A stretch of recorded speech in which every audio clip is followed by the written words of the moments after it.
Welcome back to the Expanded Minds podcast. Today, I have a special guest with me, and her name is Heather. Heather is a founder of Heartwave Healing, where she helps support people in healing and connecting to their own heart. Heather was always interested in self discovery, but it wasn't until 2018 when she went through a dark night of the soul experience that completely shifted her perspective on self development, healing, relationships, etc. So Heather has a bachelor's degree in psychology, is certified as a meditation and mindfulness teacher, integrative breathwork facilitator, and Reiki practitioner. Although she has all these credentials, Heather believes that life has been her greatest teacher and that the richest lessons have come through her own experiences. And so, with that being said, welcome on. Thank you so much, Ezekiel. I'm happy to be here. Awesome. So, I want to start maybe with your childhood, to kind of understand a little bit about maybe the shifts that have happened throughout your life and things like that. So, how do you think your childhood has shaped you to be the person you are today? Wow, that's a big question, isn't it? Yeah, when I was a little girl, I feel like I came out of the womb very sensitive, more so emotionally. I definitely had an attunement to emotions, and I grew up, I would say, with a pretty strong family. My dad was kind of the softer person that I related to the most, and we had some other strong personalities. So I would say my conditioning taught me that being sensitive was almost a weakness, or there was something wrong with me because I didn't have super strong opinions. But now, as I've gotten older, and I've come into my own, I've really seen the strength in that because I am able to hold various perspectives and be I've always played a bit of a mediator role throughout my life, and that really serves me well because I can see different perspectives. Yeah. So, like, as you're growing up, I mean, as you're getting older, right? I mean, you're studying psychology and you have a bachelor's in it, and so you're learning in the field of psychology different theories or different applications of psychology. And so it seems like the shift happened in 2018, where maybe you had to have more of a hands-on experience with psychology, and you have to actually learn actually to heal yourself rather than just talk about these theories. So maybe can you go a little bit into that? Like, what was the kind of shift you made from, like, maybe the psychology that you're into at the moment, and then versus, like, after 2018 or during it? Yeah, great question. So during my time in school, I would say, excuse me, I was still very unconscious. Like I went through my life unconsciously because I didn't know that there was another way. And it was in 2018 when I was holding space for a lot of people, and there was a lot going on in my life during that time that was very difficult. And the pressure was really mounting within me. And despite studying psychology, at that point in time, at least the way that it was taught to me, there wasn't really a lot of encouragement of self-awareness. And so even knowing everything that I knew from my schooling, I still didn't have a lot of self-awareness. And throughout that experience of holding space for so many people and not holding space for myself and not having others hold space for me, I just came to a tipping point, like a breaking point. And it was through that experience that I began to learn and understand the concept of boundaries and how to actually apply them. And I was able to see the role that I was playing in my own life, in that I taught other people that I didn't need their support. But that couldn't have been further from the truth. I just always love to be there for my loved ones and be that support for them. But there wasn't a reciprocity because I always projected that image that I could handle it all. I could handle all my own stuff and I could handle everyone else's stuff too.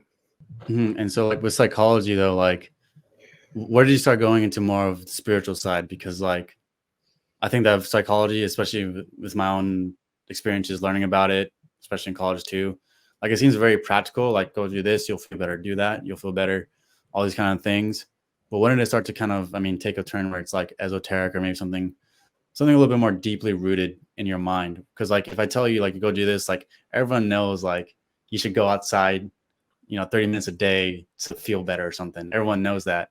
But it's not really something that people would want to fully immerse themselves because they don't necessarily see the depth of like they wouldn't necessarily see the depth of what these psychologists are saying. So they just tell you to go do this, do that, and there's not really any depth to it. So like when did you start to develop a depth behind, the psychology, and like when did it start to become very experiential? And what was that experience like? Absolutely. Yeah. So for me, it was like going from night to day.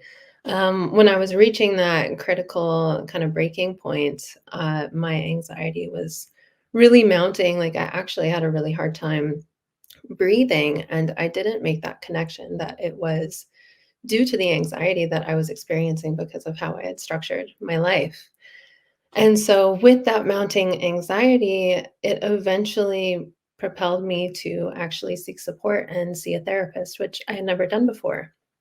And with this particular therapist, she taught me some tools, but I didn't feel a lot of compassion or empathy. And to me, that's really important, being so attuned to emotions and being such an empathetic person myself. And so I didn't find that um, I had the rapport that I really needed with someone to hold space for me like that in that period of my life. And my sister had actually said that she met someone at the Witchery Market here in Edmonton. That's where I currently live.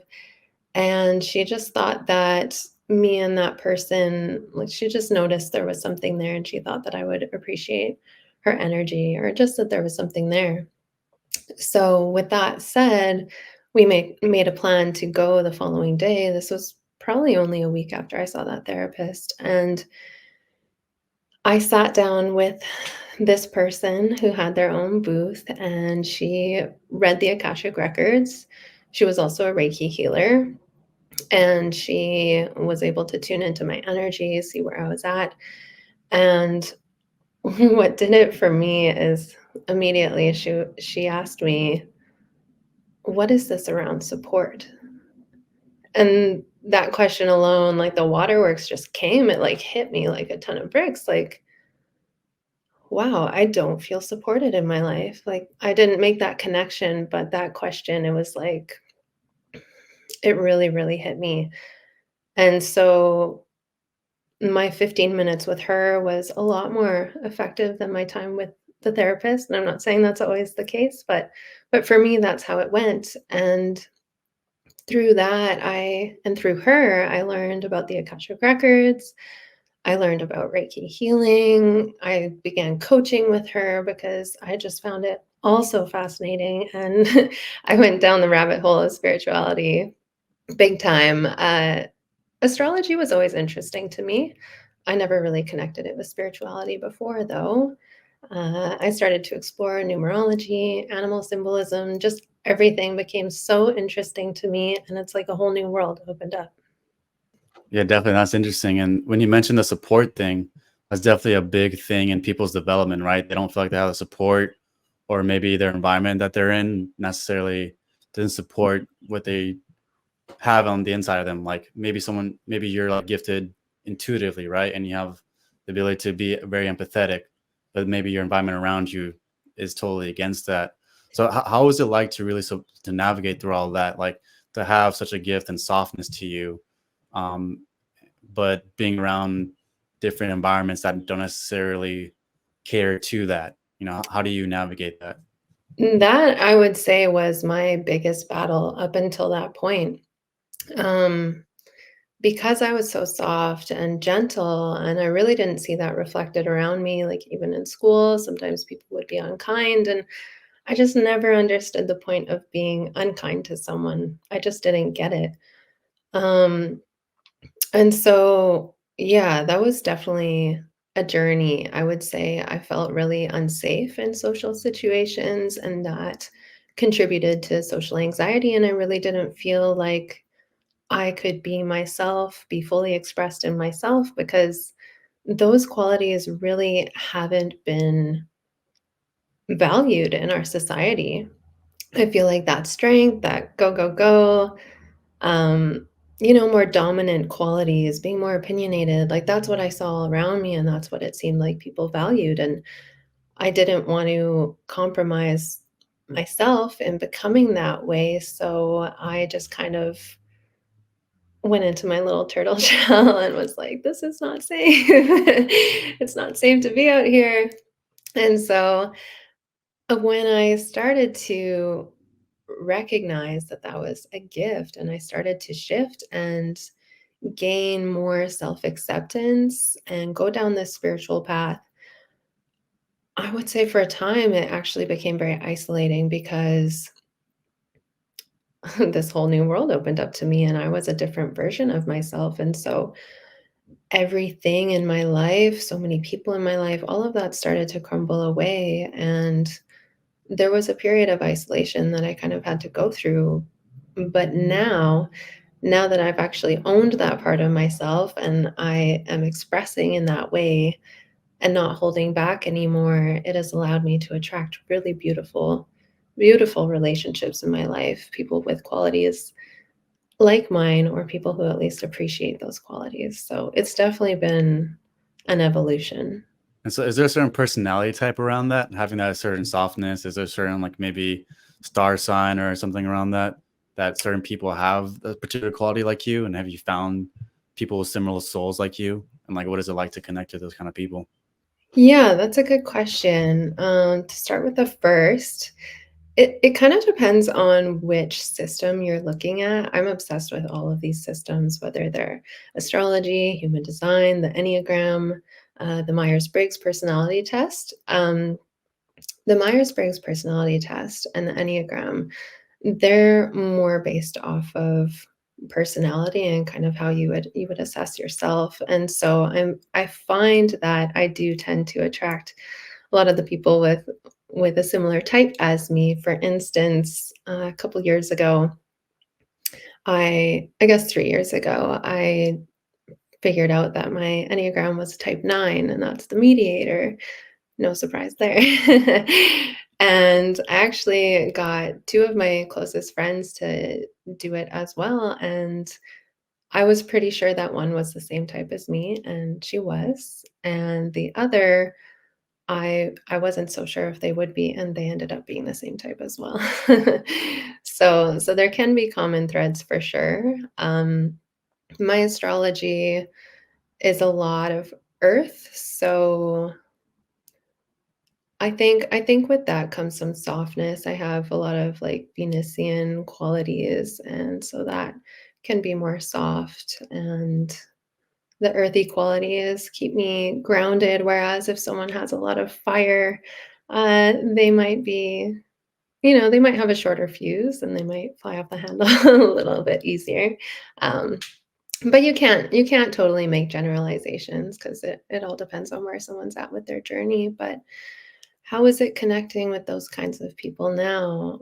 I mean, I have just been really, really blessed. I feel like the right people have certainly come into my life, and we have friendships and relationships based off of shared values, not just like what we like to do. Like there's more substance to it. And I think it's really, really important for you to find the people who value you and appreciate you and genuinely care for you and want what's best for you.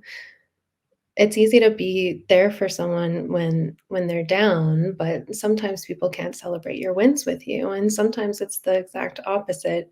Someone will stick around for the good times, but they'll flee as soon as you're down. So I thankfully, and I have curated my life in this way that I don't tolerate those kinds of relationships. It's not the kind of relationships that I want in my life. And so in coming to this place of more self-acceptance, thankfully, I've been able to attract those kinds of relationships because I think our relationships are mirrors too. So the more work that we do within ourselves, the more self-love we're able to cultivate, that's what we're going to see reflected outside as well. And then I want to like talk about the normalization of expressing emotions or vulnerability. So if you go into that, right, there's like different spaces in which the workplace, the your family, your friends, whatever hobbies or activities you have. Obviously, this is a key component in each one, which is are these spaces safe enough for you to really express who you are? So how do you find places, or what is it like to be in places in which vulnerability and emotions are accepted, and how do you start to develop maybe a space that is like that? Yeah, so something you also, I don't think I shared this with you before, but I actually come from a construction background. So I worked in construction for 10 years, and that is a very, very different environment, as you might guess, from the Yeah. wellness space. And so that was very male dominated, of course. There's more women creeping up now.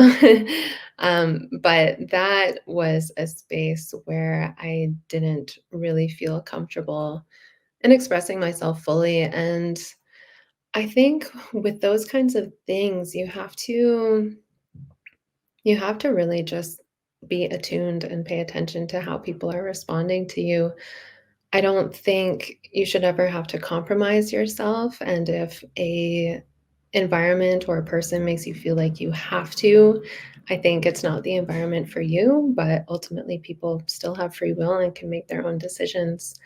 But I think, you're not just gonna go up to someone brand new who you've never met before and give them your whole entire sob story. Like, that's not that's not healthy for either one of you, really. And so I think it's just in building that relationship and seeing how people respond to you. And if you share something that's a little bit personal, and they respond to it in a way that doesn't make you feel good, then that's the information that you need to know, and then you can adjust accordingly.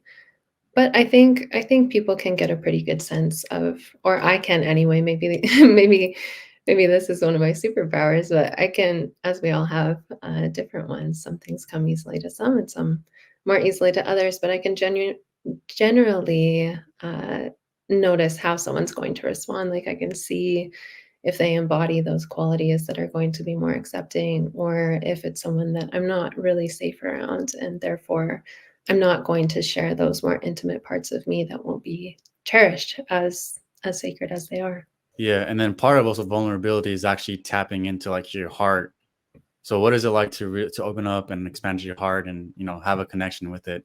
Where does that process start and even begin? Yeah, that has been a huge, huge journey in my own life, and it's something that I really want to help others through because it has made such a profound difference in my life. And for me, what that looked like is I've had many experiences in my life that have broken my heart. And sometimes it's been the other person, but it's also been me and breaking my own heart in self abandonment, and not looking after myself, or putting myself in harmful situations, or giving my heart to the wrong people.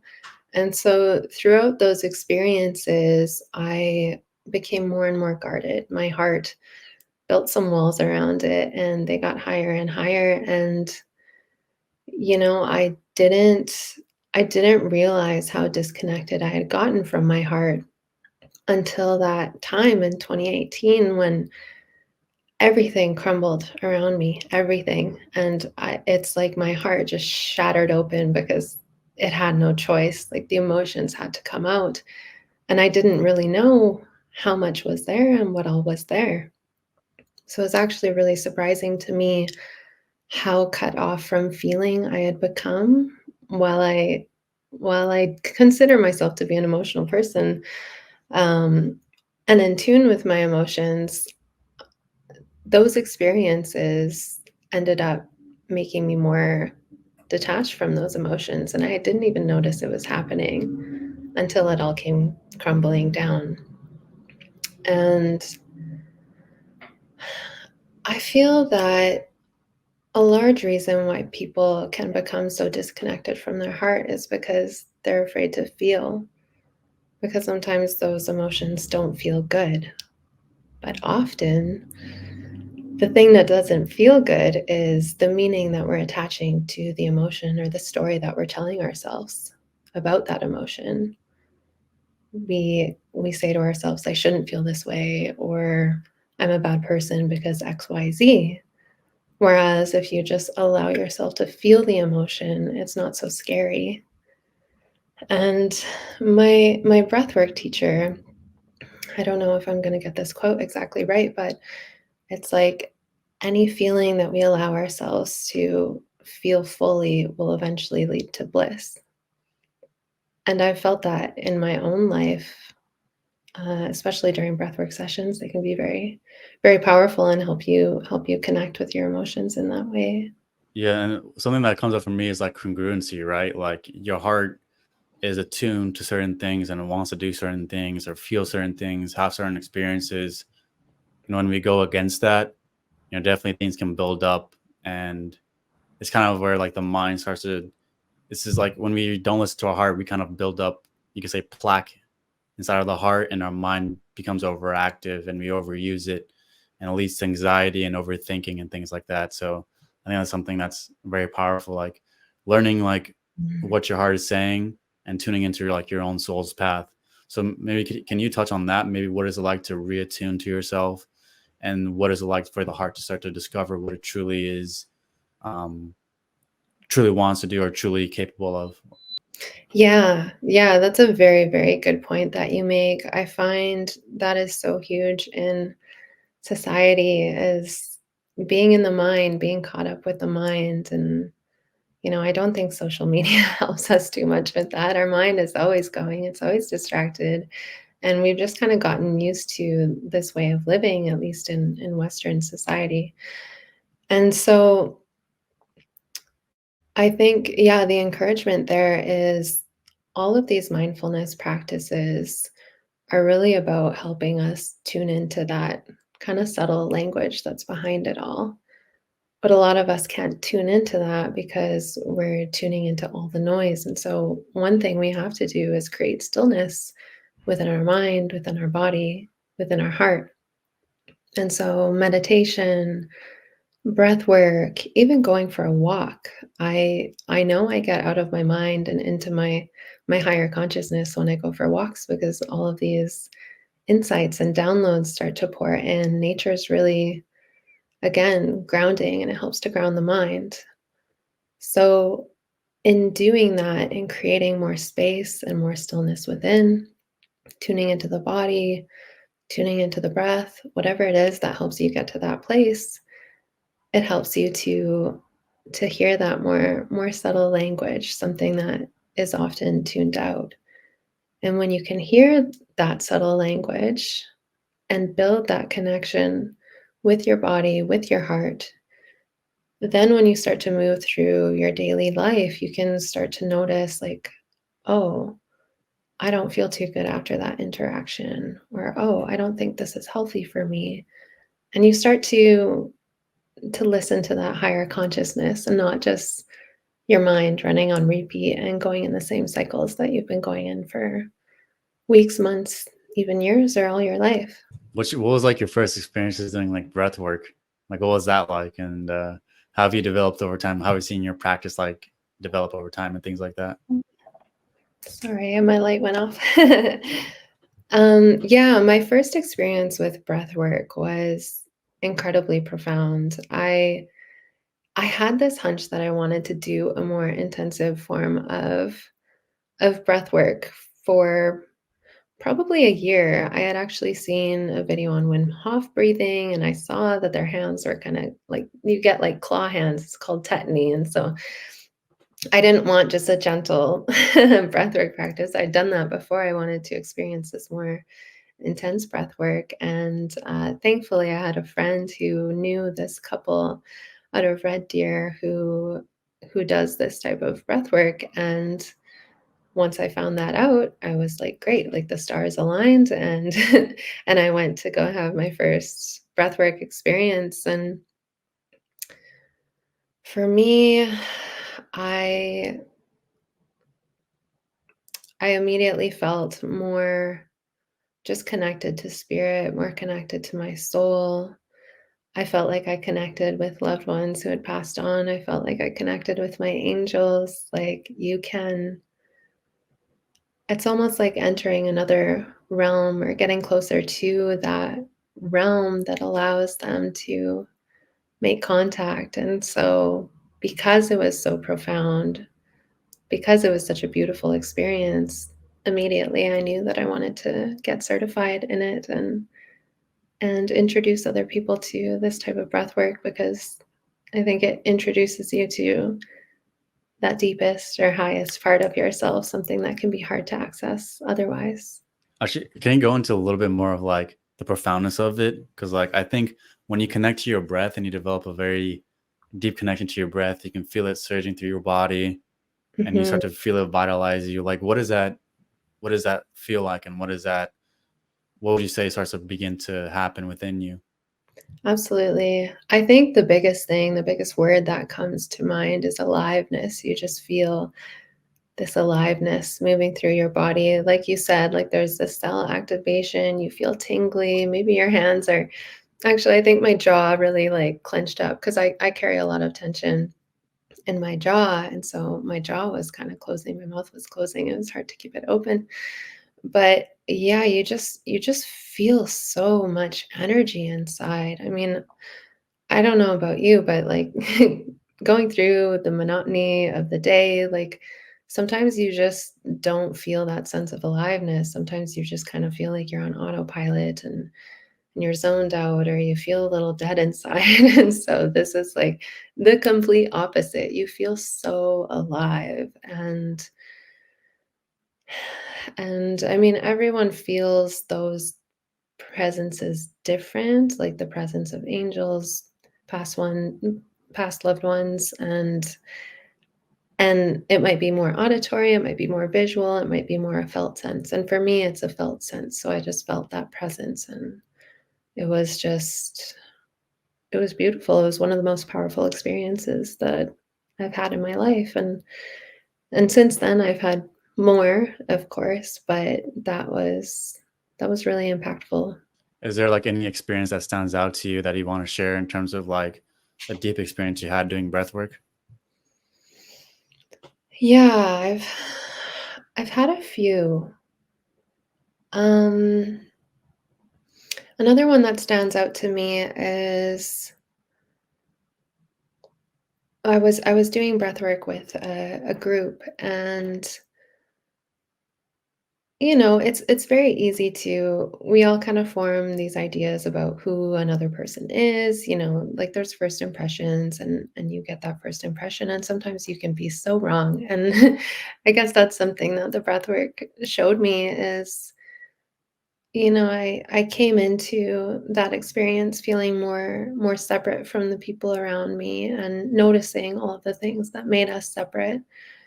And what the breath work did for me is it really helped me see how each person was playing their own role and how each person was kind of affecting the group and like making their own unique imprint in the way that they were meant to. So I really felt connected. I felt very connected to all of them. I felt so much love and gratitude and appreciation for all of them, and I think that's what makes this such a healing modality is if you can I mean, one, it really helps you, release any repressed and suppressed emotions, so that alone, like that clearing and cleansing is very powerful, but it can also help you connect more deeply with the people around you and feel more love, joy, gratitude, all of those beautiful emotions. And sometimes we have to get through some of those heavier emotions to be able to get to that space. And that's what breath work helps us to do.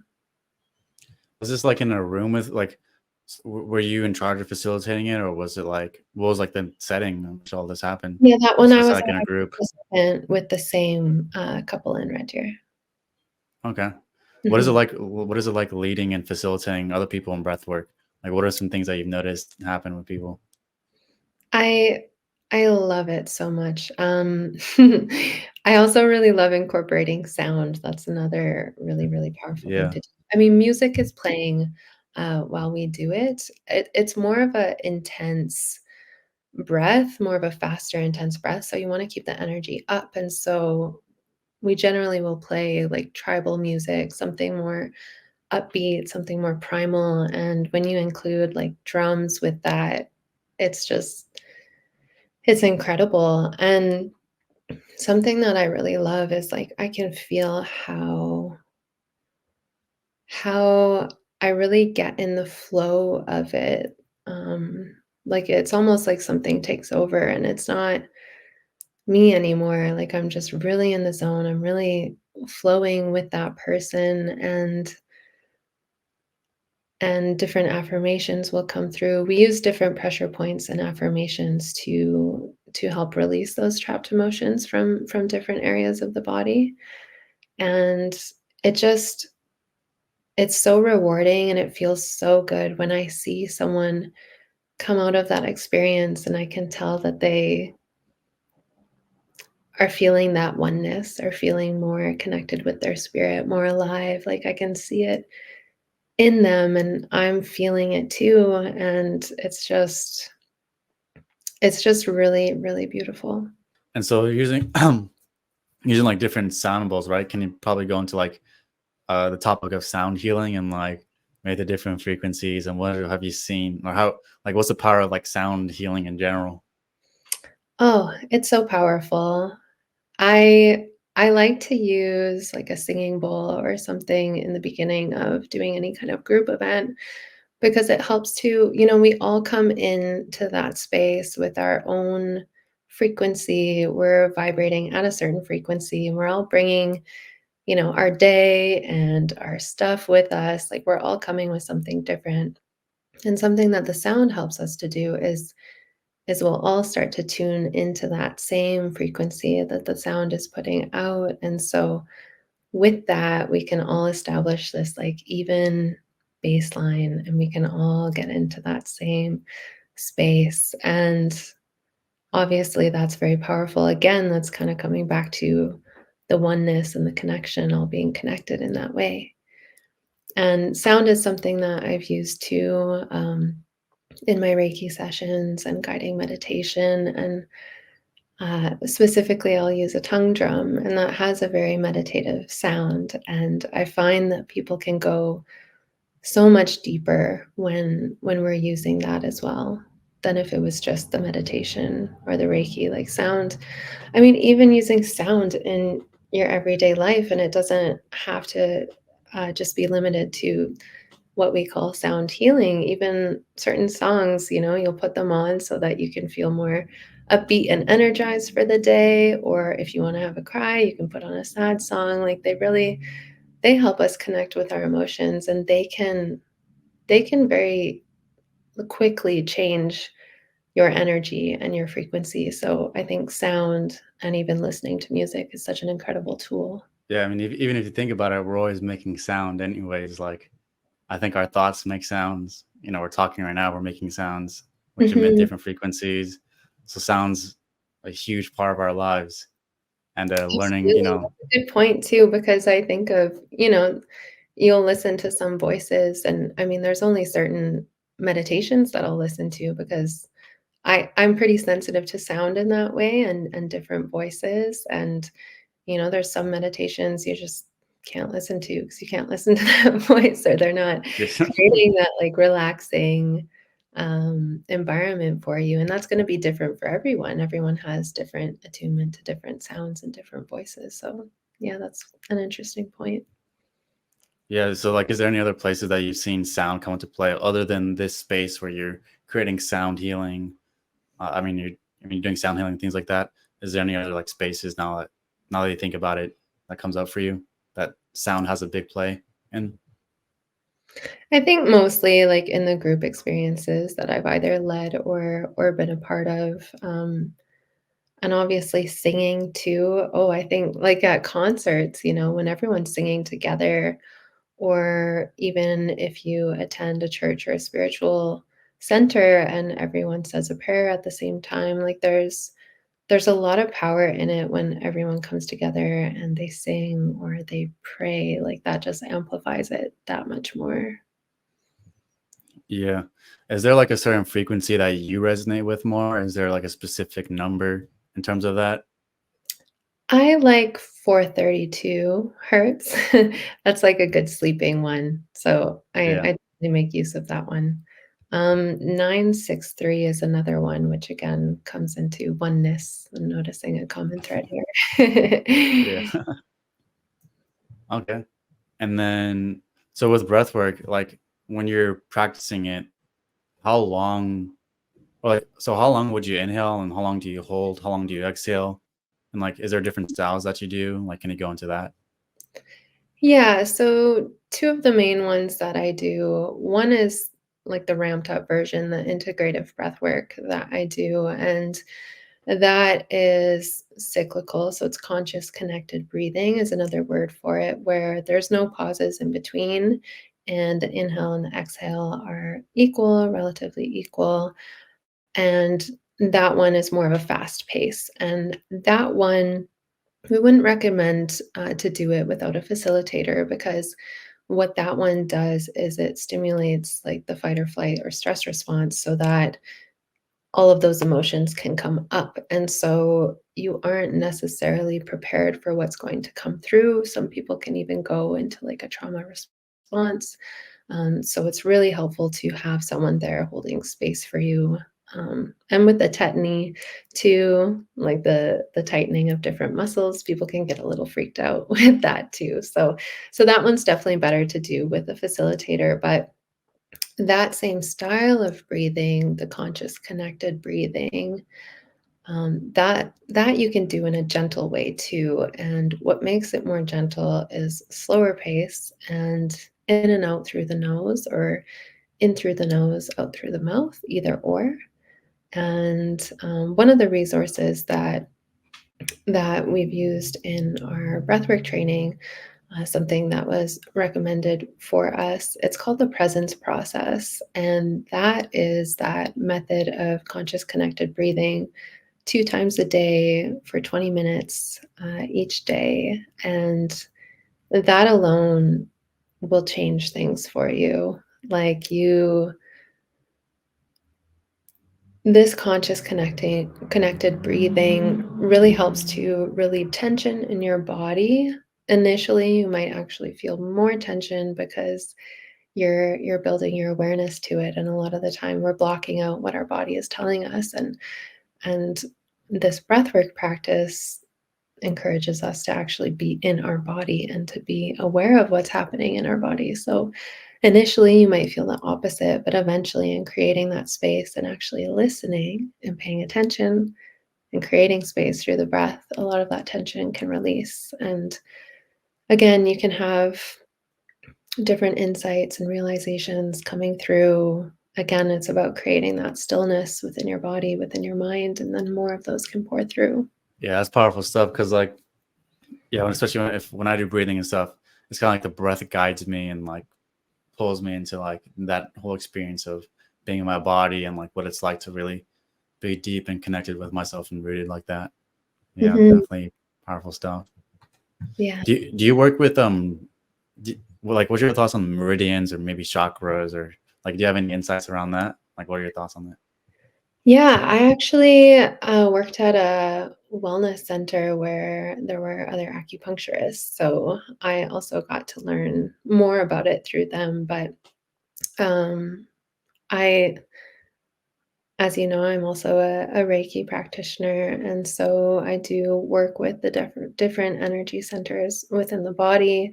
And all of this meridian work is very powerful as well. I'm a huge, huge fan of acupuncture and it's done a lot for me. So you know, it's interesting that there's so much power in these subtleties and the things that you can't see, all of the unseen. So many people are quick to write those things off completely because you can't see them and you can't make sense of them and you want to wrap your mind around them. But in doing that, you limit yourself from exploring the potential and the possibilities with these healing modalities that are more subtle. But because they work on an energetic level and we are energy beings, it affects us, it impacts us, and in doing that energetic healing, that is like the foundation of who we are. And so with that, it affects everything around us too, because how our energy moves in the world is going to affect the world and our environment in a certain way, and we're constantly responding in that way. Yeah, like I think the whole process, like working with energy centers, is like you're learning to reverse a lot of things. So like before you start out maybe with a spiritual practice, you're a little bit more denser. You don't necessarily have a feeling of yourself, or you don't necessarily know yourself in an energetic way. And then by practicing and opening up certain centers, you're then starting to remember yourself and really feel yourself as an energetic being, as a soul. So I think Mhm. that's a very important work to do, like, and it's especially important work like right there. Mhm. So yeah, like what do you think of, like, or what are centers that you recommend developing, like, for different people? Like, where can they start? Or is it different for each person? Like, what are your thoughts on that? My thoughts on that is that it is different for each person, because when I do Reiki, like everyone again gets their messages in different ways, but for me it's more of a felt sense, and I can generally feel where people are more blocked or restricted, and I haven't really noticed patterns that are uniform across everybody. And so some people might have more energy flowing in their lower chakras. And then once you get to the heart, it's completely blocked. And so that's going to look different for everyone. So I think, you can tune into that yourself, but if you find that you're unable to kind of know where you are blocked, I think seeing someone who does Reiki is beneficial to find out where those areas are, and then they can tell you what's going to be supportive of you and where you can focus on. What does tuning in mean? Like, when you're tuning into someone's energy, or maybe someone tunes into themselves, can you maybe unpack that?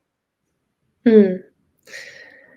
I mean, when I'm doing Reiki, I'm opening up my energy channel as well as theirs. And so, I mean, as soon as I got my Reiki certification, there was a deeper level of attunement, and I did become more sensitive to energy. For instance, I suddenly noticed that I could feel the energy shift, like when I entered my home. If the energy was better there, if it wasn't as good there, and if I needed to do some sort of cleansing practices. So there is a deeper level of attunement that comes when you do pursue the path of Reiki. But I do believe that everyone has their own sensitivities that they can tune it into, but sometimes it takes more cultivation of that. And again, because we live in such a noisy world, some people aren't making the space to do that. It might not even be a priority, but if it is a priority to you, then again, it's just coming back into your body. Like for me, when I tune into it, I literally feel, say, my solar plexus just like tighten. And like if someone else, if the person that I'm doing Reiki on has um, restricted energy in their solar plexus, like I can feel that in my own body, and so that's typically how I feel it. However, I know that different Reiki practitioners, maybe they have more messages that come through, and so they would share more about those, because ultimately when you do Reiki, the energy is going to go where it needs to go, and you just trust that the healing is taking place and going where it's meant to. Definitely. And what are your, just for like final thoughts and stuff like that? Like, what are your thoughts on maybe if people are starting on their healing journey, where can they start out? How can they, or yeah, where can they start out at with their healing journey? Yeah, that's a good question. I think it's going to look very different for everyone depending on what they are navigating and even how they want to move through it, because some people might feel like they need to go into it slowly and gently, and they might not be able to handle or feel like they can't handle kind of the bigger issues. Whereas another person might notice that they are experiencing this issue that's really impacting their life and they're really suffering for it and they can't go on that way any longer, and so they really need to dive into whatever that is. So it's going to be really different for everyone. I think ultimately you need to honor your pace, honor your comfort, and just be really gentle with yourself in the process. I think that's one of the most important things. No matter where you start, it's really important to just be gentle and compassionate with yourself, like you would be one of your best friends or just someone that you really love and care for. And don't attach so much guilt and shame to your emotions or whatever's coming up for you. Like that is something that we all have to move through. It's going to come up in different times of our life, but I think the kinder that you can be with yourself in the process, that's so important. And it's really important as well to, again, surround yourself with people who create those safe spaces, those people who love and appreciate you and respect you. And if you are really at a loss of where to start, I think we all need support. Connection is incredibly important. And especially if you feel like you don't know where you're heading or how to get to where you want to get to, that's where it's really handy to seek out a coach, a therapist, a mentor, a guide, a healer, just someone who can support you on that path. Yeah, those are those are wise words right there. And definitely people need to learn to reach out, and especially that's a tough thing with mental health, right? Like you don't necessarily feel the need to reach out, that maybe you can get through it on your own, but having at least a guide or someone that is wise enough to understand the depth of your issue, is definitely something that people should do. That's so important. Yeah. Yeah, and it doesn't have to be, it might be someone in your own life, but if you are carrying shame and reaching out to someone who knows you, then find someone that you resonate with. I mean, there's so many people on social media, like it's easy to find people. Just find someone ultimately that you resonate with and someone who treats you in the way that you want to be treated, because if you try to establish some sort of relationship with a therapist or someone who doesn't make you feel good about yourself, that's ultimately not going to support you, or someone who you don't feel that you can resonate with or be yourself with. So I think it's just really important that there's alignment there, that it feels good, again, feels good in your body. And that's a big green light. If something feels good in your body and you just feel drawn or connected to someone, I think that's guiding you, and to listen to that guidance. Awesome. Where can people find you? Yeah, so I would say I'm most active on Instagram at Heartwave Healing. Heartwave Healing, yeah, you'll probably include it somewhere, hey.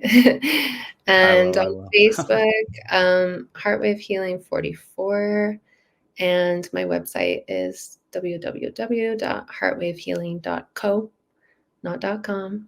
And my website is where you can find all the ways that you can work with me. I do Reiki, breath work, private mentorship, and group events. So if you feel resonance, that's where you can find me. Awesome. Well, it was an honor having you on. I'm going to leave the descriptions in the link below.